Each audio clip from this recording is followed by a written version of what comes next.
ऊंचे पहाड़ों पर ही क्यों बसे हैं देवी देवताओं के अधिकतर मंदिर? हर किसी को जाननी चाहिए वजह।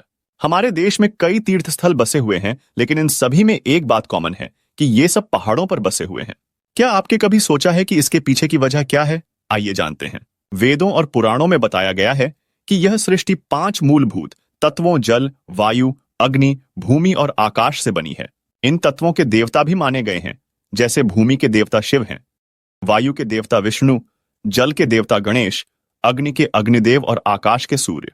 वहीं माता दुर्गा, जो शक्ति का रूप है, उन्हें इन सभी से श्रेष्ठ माना गया है।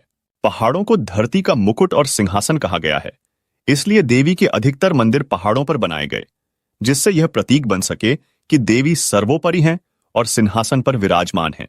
पर्वतों को हमेशा से ही आध्यात्मिक ऊंचाई और ईश्वर से निकटता का प्रतीक माना गया है। जब कोई व्यक्ति ऊंचाई की ओर चढ़ता है, तो वह धीरे धीरे दुनिया की भागदौड़ से दूर होता चला जाता है।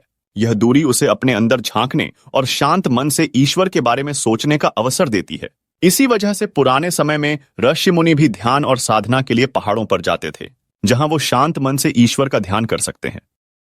ऐसे में अधिकतर तीर्थ स्थलों को ऊंची पहाड़ी पर बनाए जाने की एक खास वजह यह भी है। पहाड़ों का वातावरण स्वच्छ, शांत और प्रदूषण रहित होता है। ऐसी जगहों पर मानसिक शांति मिलती है, जो भक्ति और ध्यान के लिए जरूरी होती है। पुराने समय में जब देश पर हमले होते थे, तो हमलावर अधिकतर मंदिरों को लूटने की कोशिश करते थे। ऐसे में ऊंची पहाड़ियों पर बने मंदिरों को अधिक सुरक्षित माना जाता था। दरअसल इन स्थानों तक पहुंचना बहुत कठिन होता था, जिससे वहां हमला करना आसान नहीं होता था। ऐसे में कई पुराने मंदिरों को ऊंचाई पर बनाए जाने का एक कारण यह भी है